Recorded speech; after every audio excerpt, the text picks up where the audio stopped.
Hey there. We're going to start with chapter 5, How to Live. This is in our book, The Ministry of Ordinary Places.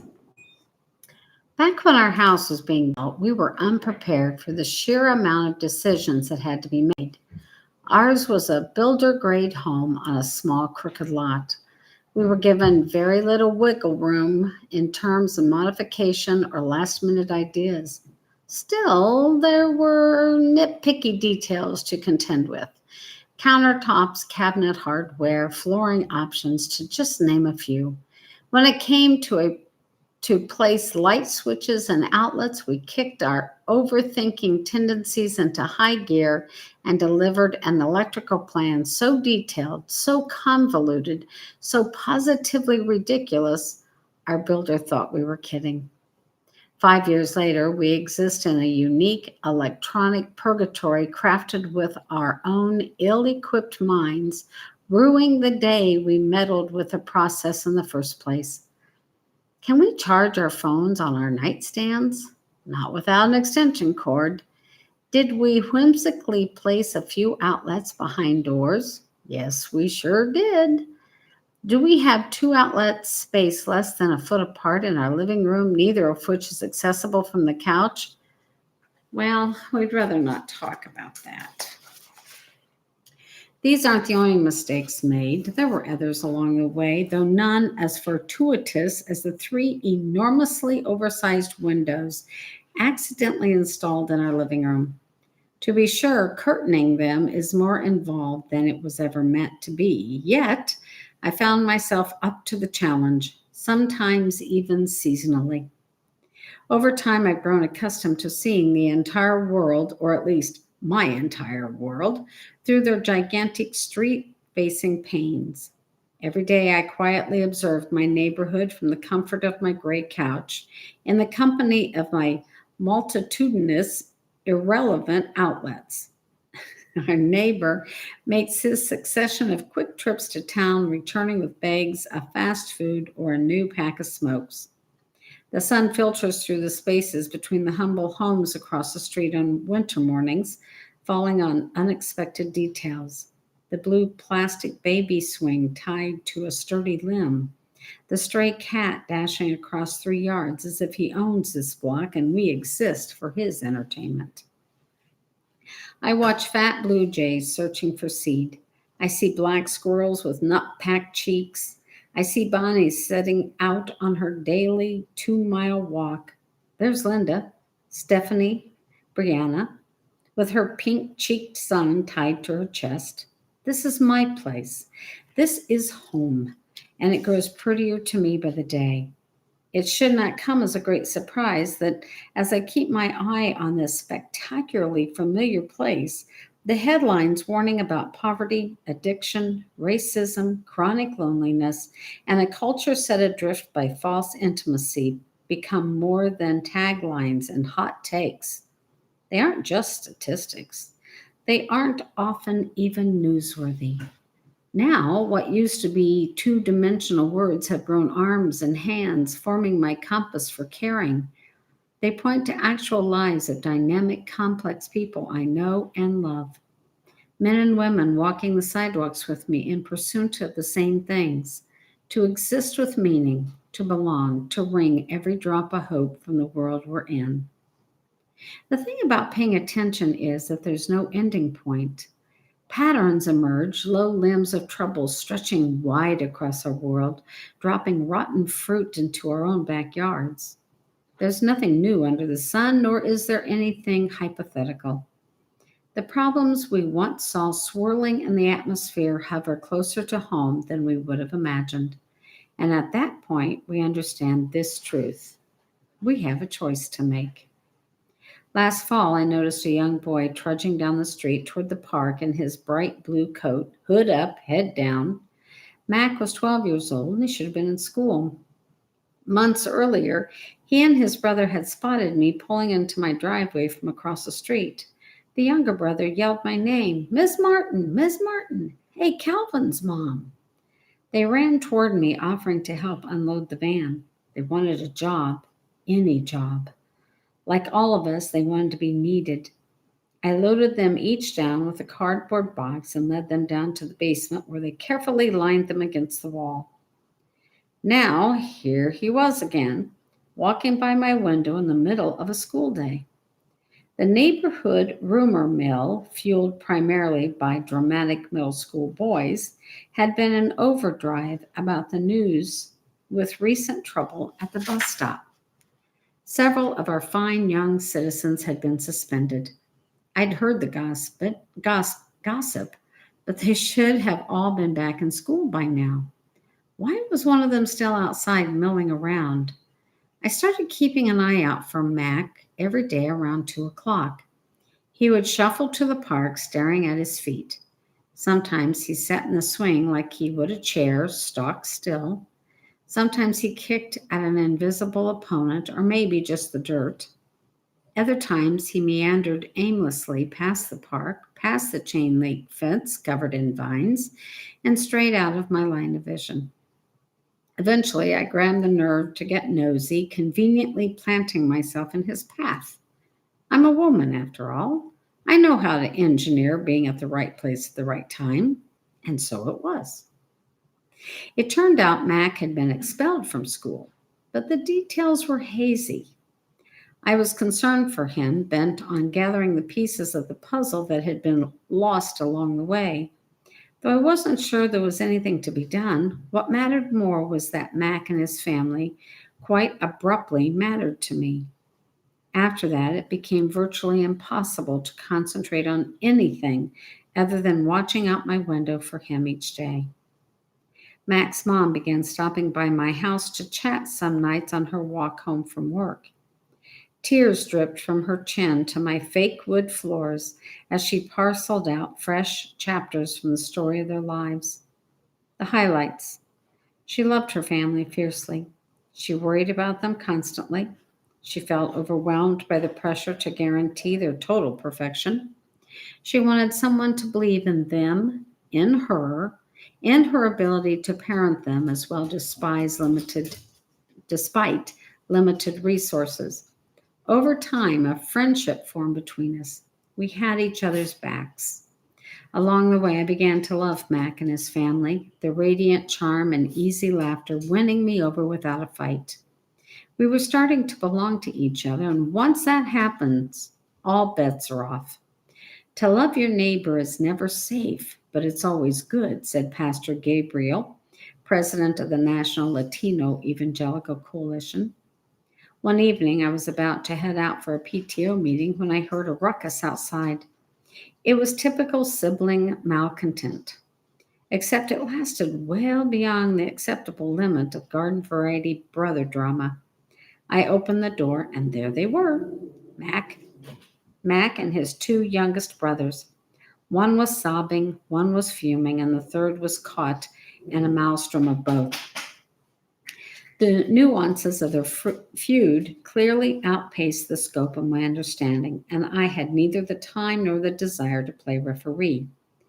I wasn't feeling good neighbor vibes at that particular juncture. I was in full on mom mode, in a hurry and emotionally unmoved. Fine, I was annoyed.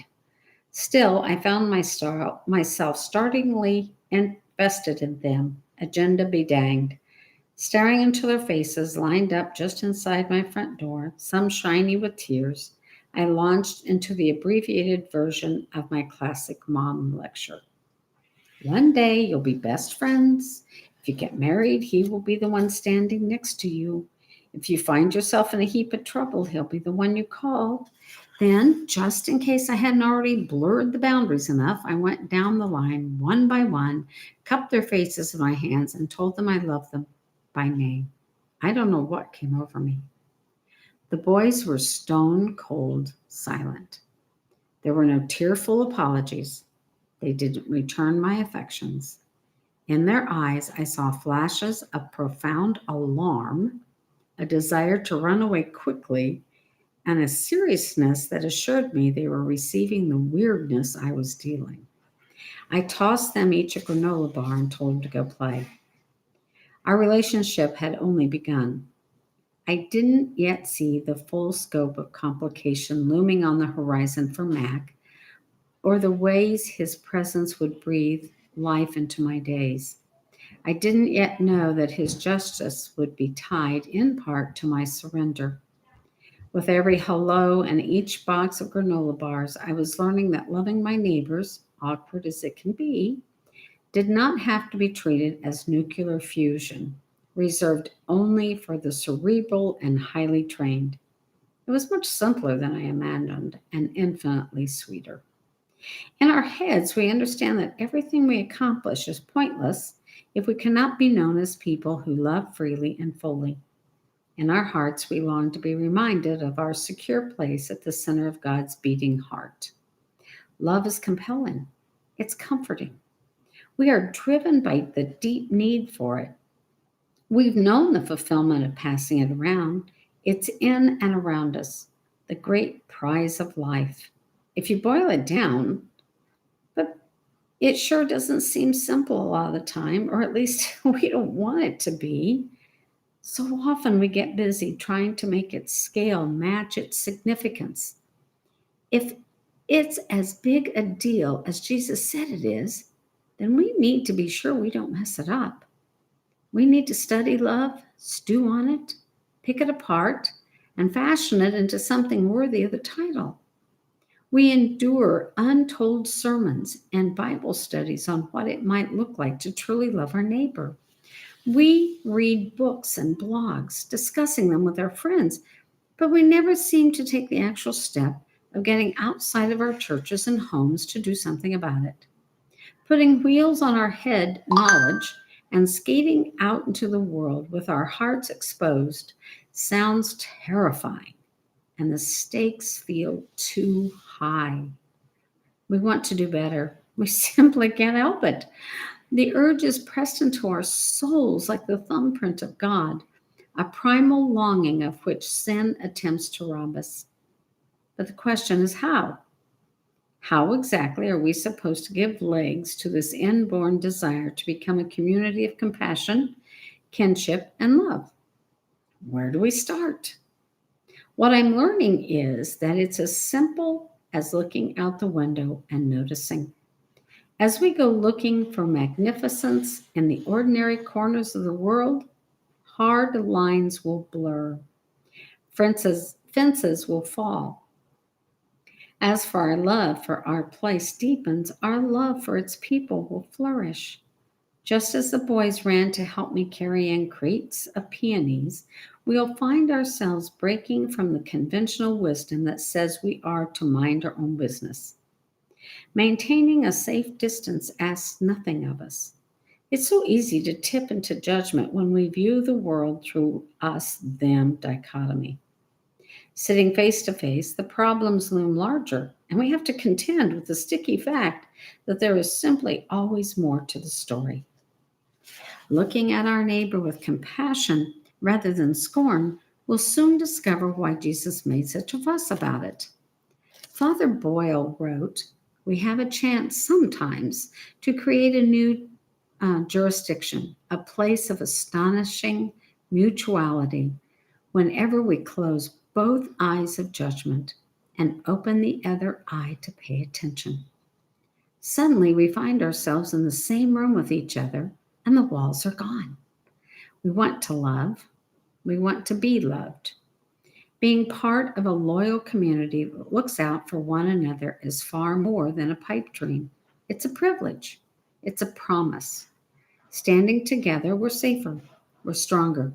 We're more aware of our own frailty and less prone to navel gazing. Living entangled is such an obvious win.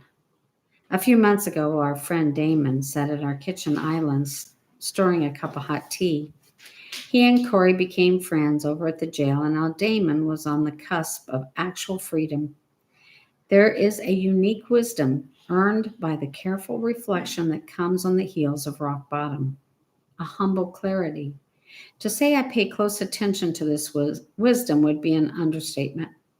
My job in these situations is to brew strong tea and lean in. As was usually the case, Damon held no illusions about how he had landed in the system. Similarly, he showed no hubris about his personal abilities to keep it from happening again. But he was hopeful. He had given it a lot of thought. His plan involved a healthy version of community where each of us actively brings our experiences to the table along with our successes and failures. Rather than being chained to our own limitations, we learn from each other. Aren't we all just out here gathering clues, trying our best to hit the mark on love and belonging? I think we can learn something every minute of the day. Damon paused, a burly, good hearted man sipping lady grey tea from a flowered vintage mug. We just have to pay attention. This is the word of God whispered for me and you from the lips of my war weary neighbor. This is how we love, by focusing so intently on each other that we cannot help ourselves. We watch from our windows, we venture outside, we receive the help that's offered. We find ourselves connected in spite of everything we once thought stood between us. You carry my boxes. I pass out granola bars and impromptu affections. Wedged between these seemingly trivial moments, we remember our hearts of flesh coated with the fingerprints of love and simply throw up our hands in surrender. We stop resisting our spiritual DNA, which bends us hard toward the way of mercy. We taste the possibility and the power of ordinary, luminous love and discover we can't get enough.